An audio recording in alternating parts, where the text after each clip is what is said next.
Friends, my dear viewers, जैसा कि आप लोगों को मालूम है कि मैं एमसीक्यूज़ को सॉल्व कर रहा हूं और रेगुलरली आपके लेक्चर आप लोगों को पहुंच रहे हैं। तो आज के लेक्चर में जो चीज़ हम डिस्कस करने जा रहे हैं, कल प्रीवियस लेक्चर में फर्स्ट ईयर चैप्टर 2 के हमने एमसीक्यूज़ किए थे पहले 3। टोटल 6 एमसीक्यूज़ हैं, 3 एमसीक्यूज़ हम हल कर चुके हैं। जिन्होंने अभी तक वो मेरा प्रीवियस लेक्चर नहीं देखा वो उसको देखें। और बहुत शुक्रिया, वेरी थैंक्स टू ऑल दो स्टूडेंट्स जिन्होंने उसको देखा भी है और मुझे अप्रिशिएट भी किया है और बहुत अच्छे अच्छे कमेंट्स दिए हैं।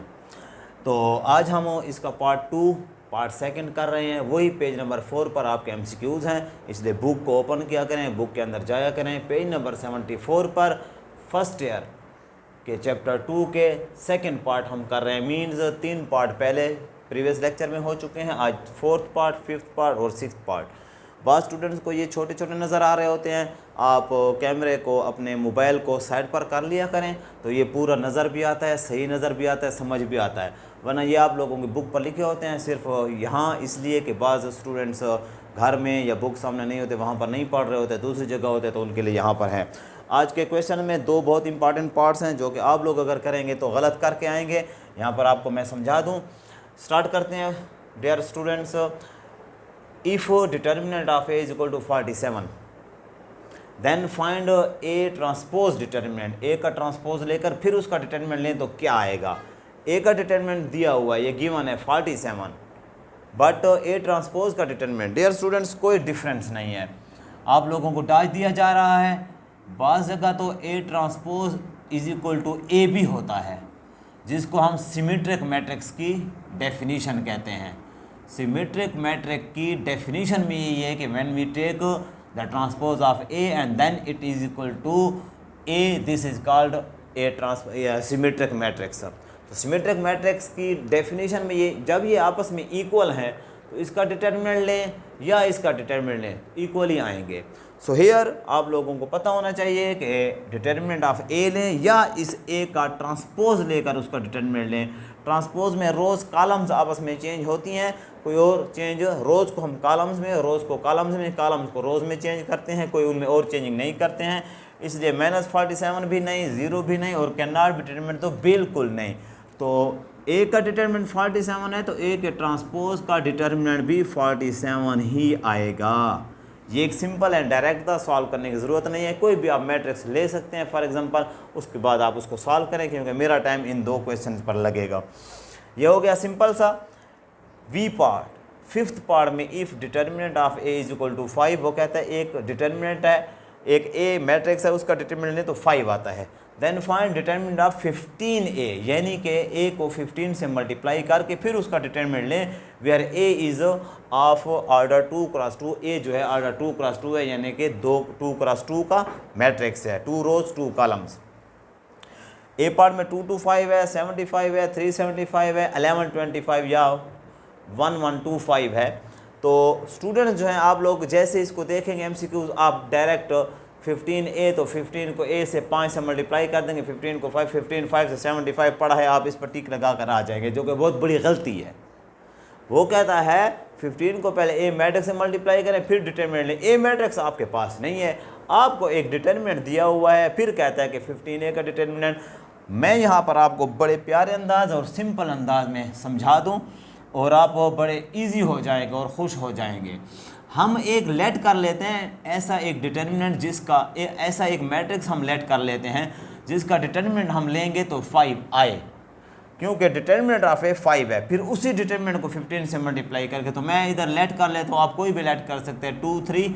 अब 2 3 तो हमने डायरेक्ट ले लिया। अब सोच कर यहाँ पर मैं 1 ले रहा हूँ ताकि 3 1 3 हो जाएगा, और 2 को 4 से मल्टीप्लाई करें, मीन्स यहाँ 2 है, यहाँ 4 है, यहाँ 3 1, क्योंकि 2 को हम अब इसका डिटर्मिनेंट अगर लें तो 2 क्रॉस 4 8 -1 क्रॉस 3 जो कि आ गया 5। उसकी ये कंडीशन पूरी हो गई कि determinant of A is equal to 5।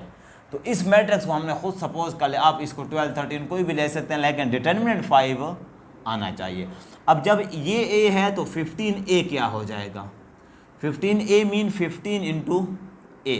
तो आप 15 इंटू यही जो हमने लेट किया है मैट्रिक्स 2 3 1 4 और ऐसा किया है कि उसका डिटर्मिनेंट 5 आ रहा है, तो डियर स्टूडेंट्स ये 15a हुआ, ये 15 अंदर मल्टीप्लाई होगा, 15 2 ज़ार 30, 15 3 ज़ार 45, 15 1 ज़ार 15 एंड 15 4 ज़ार 60। ये आने के बाद अब आप इसका डिटर्मिनेंट लें तो इन दो को मल्टीप्लाई करें तो ये आप लोगों का होता है 1800। 30 को 60 से मल्टीप्लाई करें 1800, 15 को 45 से मल्टीप्लाई करें, 15 5 ज़ार 75, 7 कैरी, 15 4 ज़ार 60 और 67 मीन्स 675। अब 1800 से 675 सब्ट्रैक्ट करें तो आपका 1125 आता है। सॉल्व कर चुका हूँ मैं पहले, आप लोग खुद कर लें। 1125, तो 1125 आपका ये पड़ा है जिसकी तरफ आपका जहन भी नहीं जाएगा कि ये हो सकता है। 15 को आप या 5 से मल्टीप्लाई करेंगे या 15 15 ज़ार 225 आता है। डाच दिया हुआ है, मैथमेटिशियन ने आपको डाच दिया हुआ है कि ये 15 का डबल ले लें या ये कर लेंगे या ये कर लेंगे, इनकी तरफ आपका जहन भी नहीं जाएगा। हालांकि 1125 आएगा इस तरीके से। तो दोबारा रिवर्स करके मेरी वीडियो को देखकर इसको समझें, आपका 1125 आंसर आता है और यहाँ पर ये आता है। ये हुआ आप लोगों का यहाँ पे dear students. And now last part of today work, 6th part और 2nd चैप्टर, फर्स्ट ईयर के 2nd चैप्टर का आखिरी MCQs। उसके बाद हम जाएंगे 3rd चैप्टर की तरफ।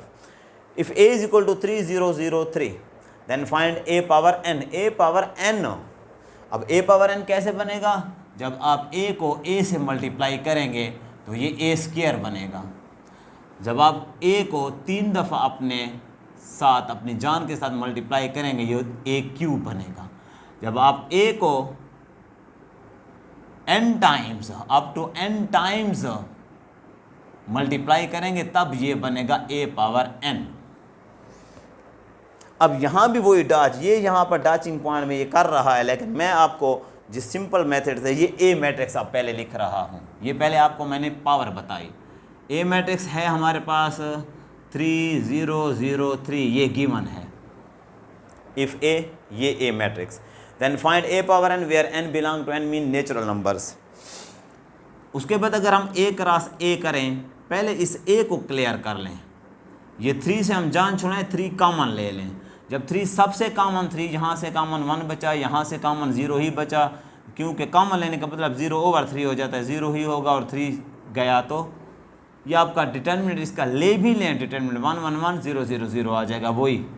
अब a मल्टीप्लाई a कर लें तो ये 3003 समझते जाएं, आप खुद ब खुद ईजी हो जाएंगे। 3003, अब समझें इसका 3 कॉमन 1001 और यहाँ भी 3 कॉमन, 3 कॉमन होने के बाद अंदर 1001 मैट्रिक्स में। अब ये बाहर वाला 3 और बाहर वाला 3 आपस में मल्टीप्लाई, ये 3 पावर 2 हो जाएगा। और मैट्रिक्स 1001 आइडेंटिटी मैट्रिक्स है और ये भी आइडेंटिटी से मल्टीप्लाई होकर आइडेंटिटी ही आएगा। मीन्स हम इसको 3 पावर 2 a भी कह सकते हैं कि यहाँ पर दोबारा a है, राइट, या 1001 a नहीं i, सॉरी, ये i भी कह सकते हैं आइडेंटिटी। सिमिलरली 3 मैट्रिक्स होंगे मल्टीप्लाई तो तीनों से 3 कॉमन लेकर उनको आइडेंटिटी तो आइडेंटिटी आएगा, या आपकी मैट्रिक्स 1001 बचा होगा। इसी तरह जब n तक होगा मल्टीप्लाई तो आपका आ जाएगा 3 पावर n और अंदर 1001, ये इस तरह चलता रहेगा। अब हमने इसको ढूंढना है कौन से पार्ट में, ये नहीं है 3003 नहीं है, हाँ ये 3 पावर n 1001 ये ठीक है। और वो आता है 3 कॉमन लेने से, कि हर एक मैट्रिक्स ए से 3 कॉमन लेते जाएंगे, वह मल्टीप्लाई तो वो आपका 3 पावर तो n, 3 हो तो 3 पावर 3, 4 हो तो 3 पावर 4 और इस तरह n तक है तो 3 पावर n आकर आपका आइडेंटिटी मैट्रिक्स, और वो ये है आपका सी पार्ट। दोबारा इस वीडियो को रिवर्स करके स्टार्ट से देखें तो आपके ये तीनों पार्ट्स और प्रीवियस लेक्चर को देखें तो आप लोगों के MCQs का पोर्शन इंशाल्लाह हल होता जा रहा है, जो कि 15 मार्क्स हैं। और फर्स्ट ईयर के लिए 20 मार्क्स 20 मार्क्स 20 नंबर आपके पक्के हैं। तो खुश रहें, आबाद रहें, सलामत रहें। अस्सलाम वालेकुम।